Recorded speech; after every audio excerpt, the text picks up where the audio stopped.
श्रीमान् वेङ्कटनाथार्य कवितार्किकेसरी वेदान्ताचार्यवर्यो मे सन्निधत्तां सदाकृति. प्रभावपद्धति श्लोकं 34. प्रत्यक्षयन्ति परिशुद्धधियो यतावत् रामायणे रघुपुरन्दरपादरक्षे शाश्वतप्रपञ्चितमिदं परयैव वृत्त्या संक्षेपविस्तरदशासु तवानुभावम्. பதபதார்த்தம். ஹே ரகுபுரந்தர பாதரக்ஷே, வாராய் ஸ்ரீராமனுடைய பாதுகையே. பரிசுத்த தியகா, தெளிந்த புத்தியுள்ளவர்கள். ராமாயணே, ஸ்ரீமத் ராமாயணத்தில். சம்க்ஷேப விஸ்தர தசாசு, சுருக்கமாயும் விஸ்தாரமாயும் சொல்லுகின்ற சமயங்களில். சாஸ்வத், அடிக்கடி. இதம் பரையைவ, இந்த பாதுகையிலேயே அபிப்பிராயமுள்ளதாயிருக்கின்ற. விருத்தியா, சக்தி லக்ஷணை முதலியவற்றால். பிரபஞ்சிதம் விஸ்தரித்து சொல்லப்பட்டிருக்கின்ற. தவ, உன்னுடைய. அனுபாவம், பெருமையை. யதாவத்து, உள்ளபடி. பிரத்யக்ஷயந்தி, கண்ணால் பார்ப்பது போல் அறிகிறார்கள்.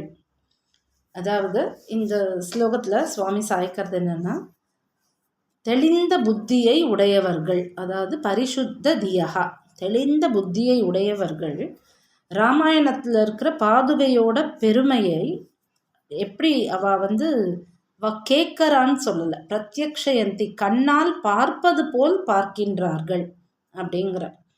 இது ராமாயணத்தில் சில சமயம் சுருக்கமாகவும் சில சமயம் ரொம்ப விரிச்சும் சொல்லப்பட்டிருக்கு பாதுகையோட பெருமை அப்படிங்கிற.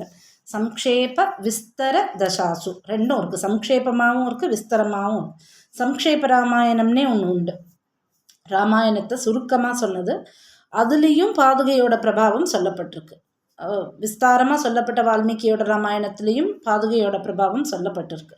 ஸோ எப்படி இருந்தாலுமே அந்த அந்த அந்த ஒரு 100 ஸ்லோகத்துக்குள்ள ஒரு பாதுகையோட ஒரு ராமாயணத்தோட பிரபாவம் சொல்கிறான்னா அதில் ஒரு 2 ஸ்லோகமாவது பாதுகையோட பிரபாவம்ன்றது இருக்கும். இப்போ ரகுவீரகத்தியத்துலேயும் சுவாமி பாதுகை பட்டாபிஷேகத்தை பற்றி சொல்லியிருப்பார். ஸோ இந்த மாதிரி நமக்கு ராமாயணத்தை எந்த சைஸில் எழுதினாலும், சின்னதாக இருந்தாலும் பெருசாக இருந்தாலும் எப்படி இருந்தாலும், அதில் பாதுகைன்றது கண்டிப்பாக ஒரு போர்ஷன் கண்டிப்பாக இருக்கும். சில சமயம் சுருக்கமாகவும் சில சமயம் ரொம்ப டீட்டெயில்டாகவும் இருக்கும் அப்படின்னு சுவாமி சாய்க்கிறார். இதில் பரிசுத்த தியகா அப்படின்னு பதம் போட்டிருக்க, தெளிந்த புத்தி உள்ளவர்கள் அப்படின்னு. பெரும்பாலும் நம்மளோட புத்தி எப்படி இருக்கும்னா கலங்கியே தான் இருக்கும். ஏன்னா நமக்கு எப்போ பார்த்தாலும் ஏதோ ஒரு கவலை, அதனால் கலங்கியே தான் இருக்கும். இப்போ இந்த கலக்கத்தை போக்கணும்னா நமக்கு என்ன வேணும் அப்படின்னா அதுக்கு சுவாமியே சாய்க்கிறார்.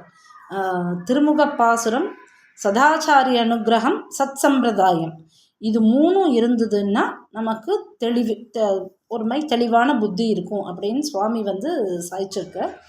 இப்போ இந்த திருமுக பாசுரம் அப்படின்னா என்னென்னா 4000 பாசுரமே திருமுக பாசுரம் தான். அதுலேயும் பர்டிகுலராக திருவாய்மொழி திருமுக பாசுரம். ஏன்னா செய்ய தமிழ் மாலைகள் நாம் தெளிய ஓதி தெளியாத மறைநிலங்கள் தெளிகின்றோமே அப்படிங்கிற.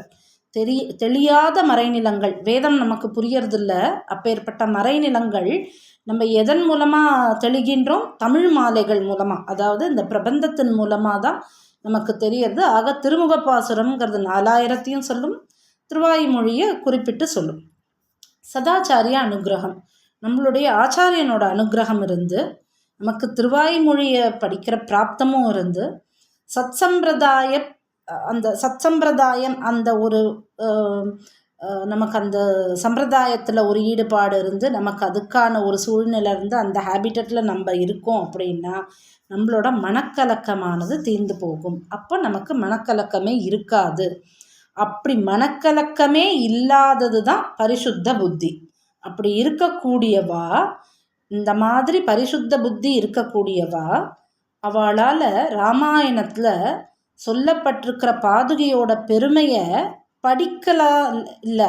அவள் என்ன சொல்கிறாருன்னா பிரத்யக்ஷயந்தி, கண்ணால் பார்க்குறா பாதுகையோட பிரபாவம்ங்கிறது. இப்போ ராமாயணத்தை வால்மீகி எழுதும்போது அவர் கண்ணால் பார்த்து எழுதினர், நடந்தபடியே பார்த்து எழுதினர். அந்த மாதிரி இந்த கலக்கமில்லாத தெளிந்த புத்தியுடையவர்கள் பரிசுத்த தியகா, அவளால் பாதுகையோட பிரபாவத்தை பார்க்கவே முடியும் அப்படிங்கிற.